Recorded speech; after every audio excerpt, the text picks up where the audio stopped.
suara paling menyebalkan sih menurut gue. Yes, suara siapa lagi kalau bukan suara nyamuk Najkal. Nyamuk itu kayak gak penting banget ya di dunia kita. Ya terbang, terus berisik, ganggu orang di tepi telinga. Gue sampai gak ngerti lagi apa tujuannya. Tapi tunggu dulu. Itu sebelum gue tahu tentang pentingnya nyamuk untuk bumi kita. Jadi nyamuk itu ternyata penting banget cuy untuk bumi kita. Ya walaupun gue benci banget sama nyamuk, apalagi di saat gue tidur dia caper banget di telinga. Tapi setelah gue tahu nyamuk ini penting banget buat bumi, ya udah mau gimana lagi? Solusinya ya satu, cuma pakai obat nyamuk doang. Tapi jangan pula cuy, setelah lu tahu manfaat nyamuk, lu ikhlasin tuh dia menghisap darah lu. Kacau lu cuy. Udah gak usah banyak basa-basi, sini gue cerita, lo simak baik-baik tentang nyamuk. Dan seperti biasa jangan lupa subscribe.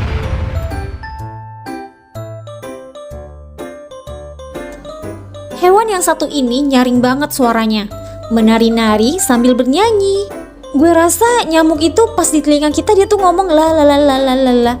Tapi dengar di telinga kita itu adalah canda. Dalam bahasa Latin, nyamuk ini dikenal sebagai Maya. Jadi Maya ini dia itu berasal dari sebuah kata dalam bahasa Spanyol atau bahasa Portugis yang berarti lalat kecil. Siapa nih dari lo yang namanya Maya? Maya. Ya, gue yang malu. Gila. Gue gak ngatain lo ya Maya. Oke, kembali ke nyamuk. Nyamuk ini adalah serangga terbang yang hidup di sebagian besar di wilayah dunia. Di dunia ini ya cuman ada 2 tempat doang yang gak ada nyamuk. Lo tau gak di mana? Yang pertama di Antartika dan yang kedua di negara Islandia. Karena apa? Itu karena suhu dan lingkungan di sana itu nggak memungkinkan mereka buat berkembang biak. Jadi selagi lu masih ada di Indonesia ini, lu nggak akan pernah terlepas dari genggaman nyamuk Najkal. Kalau lu mau nggak ada nyamuk, ya udah lu pindah aja tuh ke Antartika atau ke negara Islandia. Oke, next. Nyamuk adalah hewan golongan serangga yang termasuk ke dalam ordo Diptera atau lalat, dan mereka itu tergolong dalam family Culicidae. Nih, lu lihat nih gambar-gambar spesies dari nyamuk. Mungkin kalau lu ngerasa nyamuk itu kayak satu jenis aja, yang penting dia nyebelin gitu kan. Tapi sebenarnya lalat nih banyak jenis, banyak spesiesnya. Lu lihat aja nih bentuk-bentuknya beda. Tapi karena dia satu keluarga atau satu genus yang sama, jadi bentuk tubuhnya itu hampir sama dan mirip gitu. Lo lihat nih, lo kan nggak tahu tuh bentuk muka nyamuk atau badan nyamuk kayak mana karena dia tuh kecil. Lo lihat ini. Jadi nyamuk itu kepalanya itu memiliki 100 mata. Matanya tuh kayak sarang lebah gitu. Dan lu tahu belalai nyamuk itu yang ngisap darah lu itu tuh terdapat 6 pisau untuk melukai kulit dan menghisap darah kita. Buset banget dah kalau kita lihat pakai mata kepala kita, kayaknya itu tuh mudah rapuh gitu. Tapi sebenarnya itu ada 6 pisau. Makanya agak bengkak tuh kulit kita. Terus ada yang di tengah-tengah merah darah itu karena dirobek tuh sama pisau si nyamuk ini. Sekarang kita lihat apa sih bedanya nyamuk betina sama nyamuk jantan. Ya bedanya kelamin lah. Oh no, bukan hanya itu. Jadi ada beberapa perbedaan antara nyamuk betina sama nyamuk jantan ini. Lo tahu ini gambar apa? Yes, ini adalah gambar nyamuk betina. Jadi bagian mulutnya itu membentuk proboscis panjang untuk menembus kulit mamalia. Mamalia itu apa? Ya mamalia, hewan menyusui. Termasuklah kita sebagai manusia, itu mamalia. Bukan hanya kulit mamalia, tapi juga ada kulit dari reptil, amfibi, burung. Nah, lo tahu untuk apa dia menembus kulit? Ya untuk menghisap darah nih nyamuk betina. Jadi nyamuk betina ini memerlukan protein untuk pembentukan telur. Itu sebabnya kebanyakan nyamuk betina ini dia itu perlu menghisap darah untuk mendapatkan protein yang dia perlukan. Nah, terus nyamuk jantan itu apa bedanya? Dari cara makanan aja udah beda. Jadi nyamuk jantan itu mulutnya itu nggak sesuai untuk menghisap darah. Jadi dia makan apa? Jadi nyamuk jantan ini dia makan serbuk sari bunga sebagai sumber makanan utamanya. Jadi dia nggak butuh darah. Makanya kalau lu digigit nyamuk itu bukan nyamuk jantan, itu nyamuk betina yang ada di rumah lu. Kalau nyamuk jantan itu biasanya di hutan. Kalau lu lihat nyamuk di hutan, di bunga, itu bisa dipastikan nyamuk jantan. Nah, jadi begitu. Jadi lu nggak usah nyalahin nyamuk jantan gigit gue gatal banget. Enggak. Yang gigit kita tuh bukan nyamuk jantan, nyamuk betina emang gatal emang tuh nyamuk. Jadi nyamuk jantan ini bisa dikatakan dia itu nggak bertanggung jawab atas penyakit yang disebarkan oleh nyamuk. Itu semua nyamuk betina yang punya peranan. Nyamuk ini dia itu tergolong ke dalam hewan purba dan bahkan lebih tua daripada jenis serangga lainnya seperti kupu-kupu dan lalat. Jadi nyamuk ini udah legend banget, udah purba dia. Nyamuk itu pertama kali muncul sekitar 226 tahun yang lalu pada masa ketika dinosaurus masih berkuasa di bumi. Dari sebuah studi akhirnya kita memiliki bukti bahwa dengung pada malam-malam musim panas merupakan suatu aktivitas menghisap darah yang udah berlangsung sekitaran 46 tahun yang lalu. Jadi para ilmuwan itu udah menemukan darah pada fosil nyamuk di dalam tetesan minyak di kawasan barat laut Montana.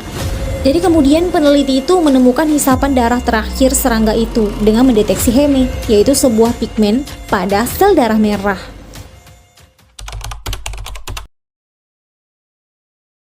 Metamorfosis nyamuk ini dia termasuk ke dalam metamorfosis sempurna, berawal dari telur. Jadi setelah mendapatkan makanan darah, nyamuk betina ini bertelur. Di mana dia bakal bertelur? Di air, kemudian tanah, dan di pangkal beberapa tanaman yang di tempatnya mungkin ada terisi air, disitulah mereka bertelur.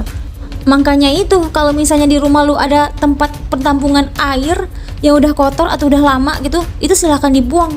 Karena takutnya nanti jadi tempat perkembangbiakan si nyamuk Nutshell ini. Terus telur nyamuk ini juga dapat bertahan dalam kondisi kering selama beberapa bulan. Dahsyat bener nih nyamuk. Lanjut setelah telur, kemudian dia menetas menjadi larva. Nah larva ini hidup di air, jadi dia tuh ganti kulit beberapa kali. Tapi ada juga sebagian besar spesies muncul ke permukaan untuk menghirup udara. Lama dia menetas itu bergantung pada suhu air, makanan, dan jenis-jenis nyamuk. Jadi selama dia hidup di air, larva ini dia akan mencari makanan yang ada di air. Nah pada tahap selanjutnya, larva ini akan berubah menjadi pupa. Apa itu pupa? Jadi pupa ini tahap ketiga dari metamorfosis. Jadi pupa ini hidup di air juga, tapi dia tuh nggak mencari makan di air. Terus dia makan apa? Dia tuh nggak makan, jadi dia itu nggak punya yang namanya mulut eksternal. Jadi tahap pupa ini tahap istirahat pada nyamuk sebelum nyamuk itu menjadi nyamuk dewasa.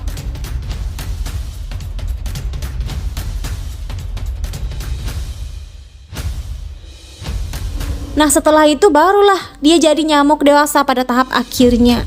Jadi akhirnya nyamuk ini keluar dari wadah kepompong setelah 2 hari hingga seminggu dalam kepompong itu tadi. Selesai deh tahap dari nyamuk. Berapa lama metamorfosisnya? Nah jadi metamorfosisnya itu biasanya makan waktu 2 minggu, tapi tergantung pada kondisinya sih. Ada juga yang berkisar dari 4 hari hingga sebulan. Nah setelah itu nyamuk dewasa itu bakal muncul ke permukaan air dan bakal terbang nging memulai siklus hidupnya. Jadi seperti itulah metamorfosis dari nyamuk. Sekarang lo harus tahu bagaimana cara nyamuk makan. Lu harus tahu, nyamuk itu menghisap darah, itu ada kemungkinan patogen penyakit itu berpindah. Bisa jadi dari hewan pindah ke manusia. Bahaya kan? Karena saat nyamuk menghisap darah, nyamuk itu akan menyuntikkan air liurnya ke inangnya. Jadi, jika nyamuk tersebut merupakan pembawa, maka air liur yang memungkinkan mengandung patogen atau yang mengandung penyakit itu diperoleh dari inang yang terinfeksi sebelumnya yang dia makan. Ngerti nggak lu? Jadi jika nyamuk betina itu yang sama, itu menghisap darah inang yang lain, maka patogen penyakit masuk ke inang baru yang sebelumnya tidak terinfeksi.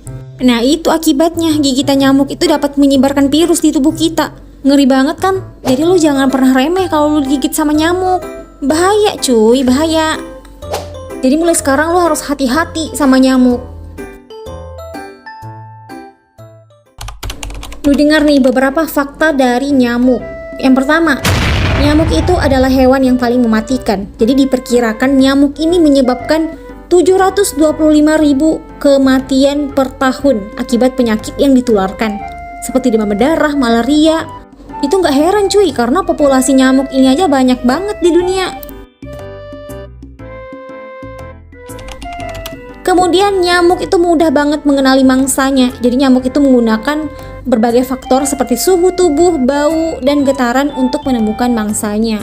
Jadi makanya di mana-mana nyamuk tuh ada, walaupun kita baru sampai misalnya di mana gitu, tiba-tiba udah nongol aja tuh nyamuk. Heran banget gua. Fakta mengejutkan selanjutnya, nyamuk itu berusia pendek. bukan gara-gara lu tepukin dia mati ya, tapi emang dia itu berumur pendek. Dimana umur nyamuk itu rata-rata hanya sekitaran 2 minggu. Meskipun demikian ya, dalam waktu ini mereka dapat menghasilkan ratusan telur yang akan menetas dari larva hingga ke nyamuk dewasa. Jadi nyamuk ini gak bakal punah guys, karena dia tuh cepet banget berkembang biak. 必须快准狠。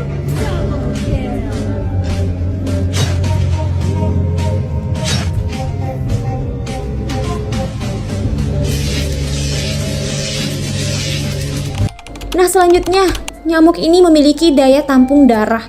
Jadi nyamuk betina ini dapat menampung darah hingga 3 kali lipat dari berat badannya. Lu pernah lihat nggak kalau nyamuk gigit badan kita, terus dia itu kayak keberatan gitu? Karena itu tadi, karena dia itu bisa menampung 3 kali lipat dari berat badannya. Emang kemaruk banget sih nyamuk ini. Kemudian air liur nyamuk ini bisa membuat bentol di tubuh kita. Nah setelah menghisap darah, nyamuk itu akan meninggalkan cairan air liur pada kulit manusia yang menyebabkan bentol dan gatal-gatal. Jadi yang membuat gatal itu adalah air liurnya. Mulia banget lu nyamuk ngasih air liur ke manusia. Nah selanjutnya nyamuk ini dia nggak dapat terbang jauh. Jadi nyamuk ini jarak terbangnya itu terbatas, tergantung pada spesies dan lingkungannya. Jadi inilah beberapa fakta dari nyamuk. Nah tadi kan gue bilang kalau nyamuk ini itu penting banget buat bumi kita. Emangnya kenapa sih? Jadi manfaat nyamuk di lingkungan kita tuh apa? Bagi bumi itu apa? Jadi nyamuk itu di lingkungan berperan sebagai mangsa bagi binatang seperti ikan, burung, kadal, katak, kelawar, dan banyak sih binatang-binatang lainnya. Jadi kalau nyamuk ini hilang, maka ekosistem kita itu nggak bakal seimbang. Rantai makanan bakal rusak. Jadi bahaya banget buat lingkungan kita kalau nggak ada nyamuk. Selain itu juga nyamuk ini berperan dalam penyerbukan ribuan tanaman. Nah jadi penting banget guys nyamuk ini buat bumi kita. Kalau nggak ada nyamuk bahaya.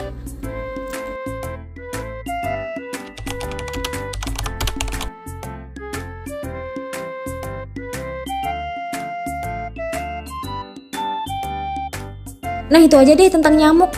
Terima kasih buat lo yang udah nonton. Jangan lupa subscribe, like, dan komen ya. Oke, thank you. Assalamualaikum.